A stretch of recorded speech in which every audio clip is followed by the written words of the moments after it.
El texto y su organización. En la primera unidad de la materia recorrimos algunas de las teorías clásicas que durante el siglo XX abordan el fenómeno comunicacional.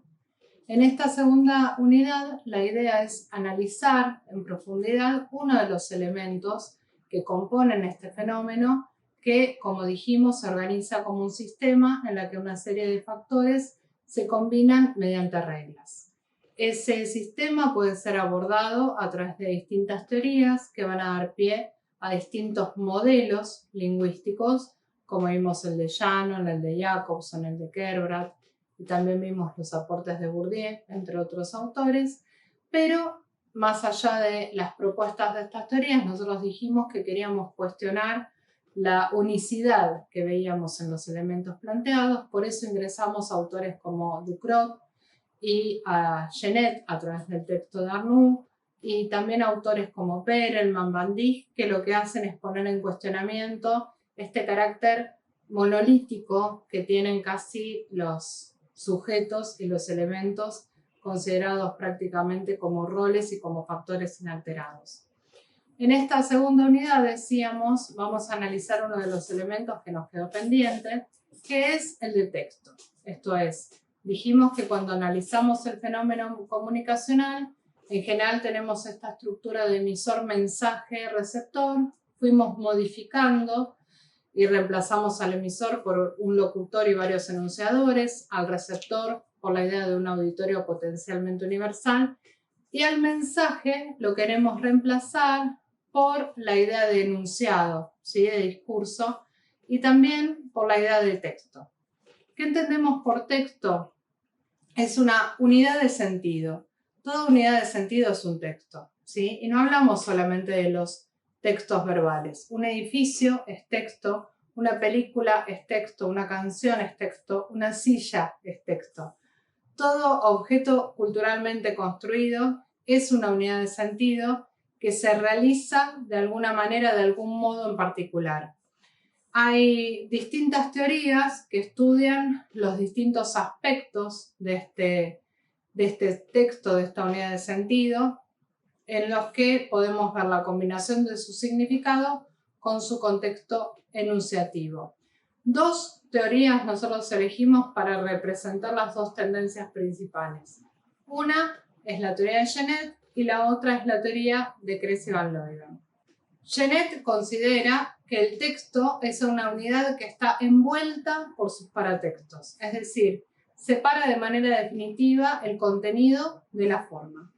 Porque en realidad lo que está analizando es la novela, está analizando los géneros literarios y él se queda con que el contenido involucra aquello que se dice a partir de la primera palabra de un texto. En este caso, Genet lo que hace es separar el texto de sus paratextos, sean estos verbales, es decir, sean los textos que acompañan al principal, como por ejemplo un texto de lomo de contratapa o un prólogo, o sean ellos icónicos, las imágenes que también acompañan dentro o alrededor al texto principal y contribuyen al diseño del texto. Genet separa al texto de estos paratextos por considerarlos secundarios, ¿sí? Cuando en realidad nosotros en esta cátedra seguimos con la idea de que toda forma también tiene un contenido, toda forma deja huella y es una consecuencia de una elección personal que carga de sentidos que produce mayores capas que implican una necesidad distinta de interpretación del contenido original. Algunas corrientes ya no consideran al texto independientemente de sus paratextos, sino que leen todo objeto como un texto que se realiza en distintas modalidades, es decir, como una unidad de sentido de realización multimodal. En este caso, lo verbal y lo icónico son aspectos distintos de un mismo objeto cultural entendido como objeto ampliado. Este sería el caso de la teoría de Kress y Van Leeuwen, dos investigadores holandeses que vivieron durante mucho tiempo en Australia y que son productores audiovisuales de cine y de televisión y que analizan al fenómeno textual, al fenómeno comunicacional, desde una teoría que trata de dar cuenta de otros aspectos, además del lenguaje, como lo son la gestualidad, la escritura, lo sonoro y también la imagen, los colores, la música.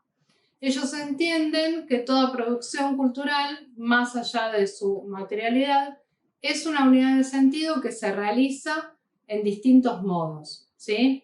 Estos sentidos y significaciones simbólicas y culturales solo se pueden captar a través de un diseño y de un discurso comunicacional específico. Esto es, hay que analizarlo no solo en el objeto en sí, sino que hay que analizar las condiciones previas de producción y posteriores de distribución o recodificación. El modo sería el recurso simbólico que se pone en juego, ¿sí? Y que también contribuye a sumar capas de sentido al objeto cultural. Tenemos un ejemplo que para ustedes es familiar. Si yo tengo que filmar un audiovisual, ¿qué es más importante, la imagen o el sonido? Listo, los dejo que discutan. Vengo mañana, gracias. Acá lo que queremos no es una respuesta que decida la primacía o la igualdad de uno u otro, sino dejar de manifiesto que tanto el modo visual como el modo sonoro son significativos por presencia, por ausencia o por combinación. Esto es, los dos aportan a la construcción de sentido del audiovisual. No podemos desmerecer ninguno. Entonces, ¿por qué desmereceríamos que un libro sea escrito en letra más grande o más pequeña, que sea escrito en idioma original o traducido, que incluya o no incluya imágenes, ¿sí? Si todo eso va a terminar de afectar la interpretación. ¿Se entiende? Lo que plantean, entonces, Kress y Van Leuven son 4 estratos a partir de los cuales podemos analizar la producción del texto, ¿sí? Del texto en un sentido amplio. Una película es un texto, una sala de exposición es un texto, un edificio es un texto, ¿sí? Una calle, una vidriera es un texto. Estos 4 estratos son el diseño y el discurso, que estarían presentes en el objeto de manera más evidente, y también la producción y la distribución, que estarían presentes en el objeto mediante huellas.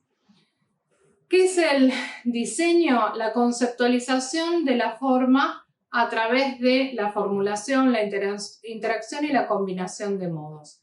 Esto es, el aspecto que va a cobrar el objeto que yo tenga. ¿Qué es el discurso? La forma socialmente situada de conocimiento sobre algún aspecto de la realidad. Es lo que termina de combinar aquellos elementos que seguramente desde lo verbal, pero también desde lo organizacional, terminan de constituir un determinado texto. Digo, imagínense el concepto control remoto, ¿sí? El texto control remoto es una unidad de sentido que se realiza a través de unos modos materiales que implican ofrecer una base de interacción con un usuario. El único sentido del control remoto es que haya un usuario que disponga de él, ya que ese control sirve de herramienta de interacción con otro artefacto electrónico. Ahora bien, ¿de qué tamaño va a ser el control remoto? ¿De qué tamaño van a ser las teclas? Si va a tener información escrita o no, si va a tener colores, qué tipo de funcionalidad va a tener, si alcanza con tener el mismo tipo de mando en todas las teclas, es decir, si alcanza con una sola opresión o si necesito más. Todo eso va a definir unas condiciones de distribución. ¿Qué quiere decir esto? No da lo mismo cuál sea mi objetivo en la distribución, cuál sea mi objetivo enunciativo, cuál sea mi interacción final, porque en función de eso yo voy a realizar elecciones de diseño y discurso que son las que van a terminar de definir la producción. ¿Se entiende? Yo solamente voy a poder producir un determinado objeto en un determinado momento de la historia en que las condiciones de producción estén dadas. Pero también es cierto que lo voy a hacer en la medida que exista la necesidad o yo tenga la posibilidad de distribuirlo y recodificarlo también en unas situaciones sociales específicas. Para analizar algunos ejemplos que nos permitan aplicar la bibliografía, les proponemos algunas imágenes que pueden encontrar en el material de trabajo y que resumen un poco el recorrido que podemos hacer desde estas dos teorías. Por un lado, les presentamos la portada de dos libros de historia. Un libro de historia que está editado a partir de la versión de la vida de San Martín que publicó Bartolomé Mitre, y otro libro de historia que se llama San Martín el Libertador. Los dos fueron publicados por el Ministerio de Educación en conmemoración del Bicentenario de la Revolución de Mayo en el 2010 y estuvieron destinados a los distintos niveles del sistema educativo. El que es una versión de la historia de Mitre está destinado a un público universitario y el otro a un público infantil. ¿Qué decisiones se toman a nivel de diseño de discurso en función de la posterior distribución para terminar de definir a un objeto cultural que se va a conformar ya desde la producción para cumplir mejor con ese fin distributivo? ¿Se entiende? En uno vamos a ver más palabras, menos imágenes, más referencias, tipografía más pequeña, materiales menos llamativos. En otro vamos a ver más imágenes, tipografía más grande. ¿Y eso qué hace? ¿Hace la veracidad? ¿Es más veraz el texto escrito sobre la versión de Mitre que el escrito para los niños? No necesariamente. Lo que estamos planteando es que la función en que estamos cumpliendo con distribuir ese texto hacia un determinado público, vamos a tomar decisiones de diseño y de discurso que van a afectar nuestra producción. No da lo mismo que a mí me pidan un corto de tantos segundos para televisión a que me lo pidan para una página de internet, ¿sí? Los recursos que voy a disponer a nivel de diseño y discurso son distintos y además, en función de esa distribución, voy a tomar decisiones de producción diferentes. ¿Se entiende? Otros ejemplos incluyen algunas portadas que realizamos en su momento con otros alumnos que estaban cursando la materia y que permiten, a través de lo que se ve en la portada del libro, empezar a conocer el contenido, ¿sí? De algún modo, la producción del texto obedece a las necesidades discursivas de comunicar un contenido particular. Tienen también una infografía sobre Picasso. Ustedes pueden ver una foto del artista y una reproducción de dos de sus obras más importantes, como son el Guernica y las Señoritas de Aviñón. Si vemos que está el rostro de Picasso y que está el nombre de Picasso y que están las dos imágenes más conocidas, ¿podemos pensar que es un texto para especialistas? No necesariamente. ¿Por qué? Porque justamente apela a lo más icónico, a lo más destacado, a lo más conocido, quizás para conectarse con una audiencia general, con una audiencia no iniciada en el tema, ¿sí?